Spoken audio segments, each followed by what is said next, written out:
Hello, my dear viewers and my dear long-term investors. This is your boy Bhuvi. Sorry for not uploading Saturday's video about psychology of money in Tamil due to some power cuts in my area. So let's see. Today's news is going to be interesting and informative. It is about TCS. So let's go. Let's dive into it.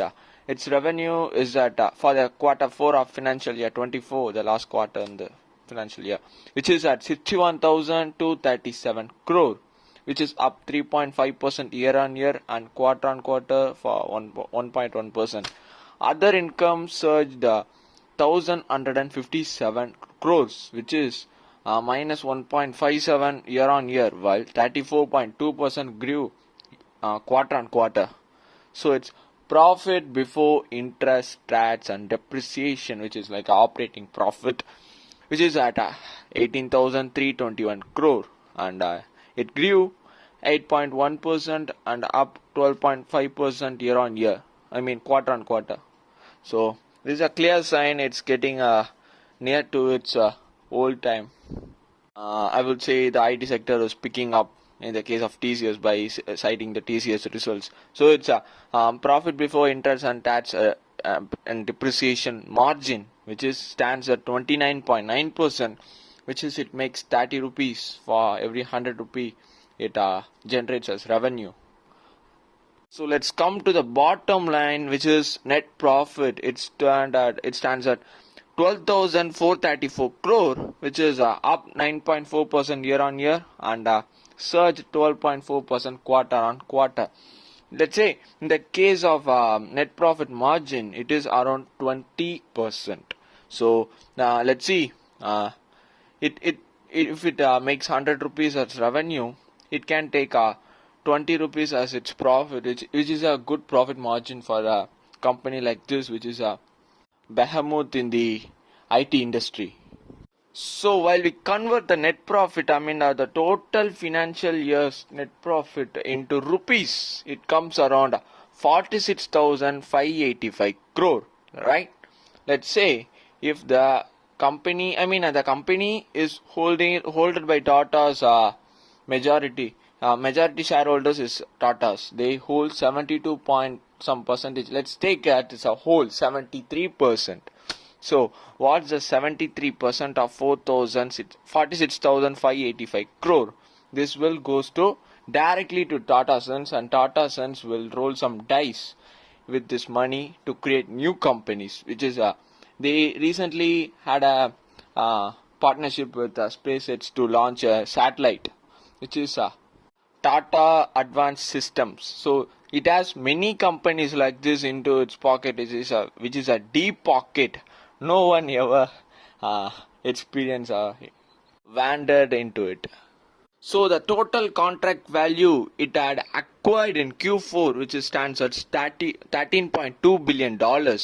Let's say how much it had acquired, $42.7 billion of worth of contracts in total financial year 24. So from this you can take that AI, the contract regarding to AI systems or AI developments, it comes around $900 million.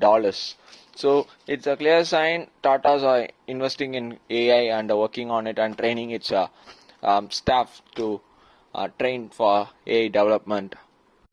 They are investing heavily in AI, and at the same time they are skilling their employees in AI. So in their North America's business was down minus 2.3% in quarter 4, which is a clear sign. The North America business is mostly attributed to banking, financial service, and insurance. So in that segment in America, there is not a prolific situation is going on. So you can assume that America is still in uncertainty in that sector, which is banking, financial sector. So at the same time, TCS said that the students which they had acquired in FYI 23 are going to be onboarded in quarter 1 at the end of quarter 1 of financial year 25. Let's say maybe they selected them at the inception of calendar year 2024, and now just it is inception of quarter 1 financial year 25. So it's been a long time to onboard the students. You can clearly get the news which I'm saying, which is this belongs to global economic slowdown. That's a result of this. If the demand is subdued, how can an employer can employ so much of employees? So they have to sit in the bench for some time. One more news about its management is N. Ganapathy, the COO of TCS, is going to retire in May, and the CEO Kithivasan said that there will be no replacement for his job, and he is not a person who can be replaced. So we are going to distribute his works among our peers. So they are going to carry out his works. TCS total headcount dips to its 19-year low. So now its total net count at the real time, headcount at real time is 1,546 employees. So in quarter 3 of financial year 24, 5,580 people were resigned. In quarter 4, around 1,760 people were resigned. So totally for the financial year 24, 13,249 people were resigned. So this is a mass amount. From this, you can see the scenario vividly, which is the global macro uncertainty and the slowdown in demand side. So, Chief Human Resource Officer said that he has a plan to hire 40,000 employees, freshers, in the financial year 25 by national qualifier test conducted by TCS. So, interested candidates can also write that exam, participate in that exam. So, in 14th April, the Islamic country Iran attacked Israel by missiles and drones. Attack was done by around 300 drones and missiles against Israel on Saturday evening, which is a public holiday for stock exchanges in India, so that the reflection will be in Monday. This day, this is recording in night, in Monday. So you can really, the market is corrected, 1.5%, I think. So this attack escalated because Israel attacked Iran's embassy in Syria, so that Iran promised to attack Israel on April 1. So, by God's grace, there is no severe injury or a severe human assassination there. The event will escalate some more if Israel retaliates Iran. So the supporters of Israel, who are all European nations and USA, saying please be patient and advising Israel to be patient and don't attack. Don't retaliate them. Basically, they are restraining Israel from attacking Iran. Because in UK and USA the elections are around the corner. If Israel attacks Iran, it is a major oil supplier.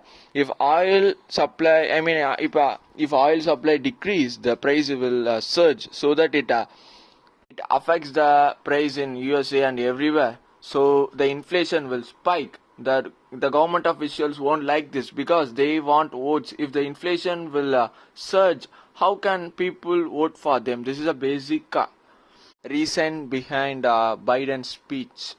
So the inflation is stagnant in US, which says the rate cut will be nowhere until next year. There might be one rate cut in this year, but it says the dollar will be bolstered, will be stronger in this year, while if the dollar is stagnant and bolstered, the rupee has to depreciate. So there is some surprise here. If dollar surges, the gold has to decline, right?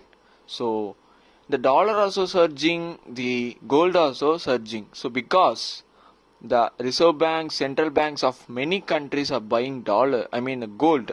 So at the same time, the Iran's attack over Israel also helped to surge in oil price and gold price. So by citing this scenario, you can come into a decision or conclusion that is the dollar is going to be stronger over this year or maybe the next year. So by some surprise, the gold will also surge. So the rupee has to depreciate.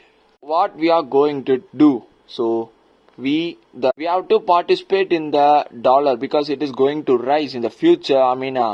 Even it remains stagnant, the rupee is going to depreciate so that we can enjoy some gains by that. So we have to focus on companies which exports more to US. Have a business in dollars, and the company which earns in dollars and has a presence in India. It is majorly IT company and pharma company.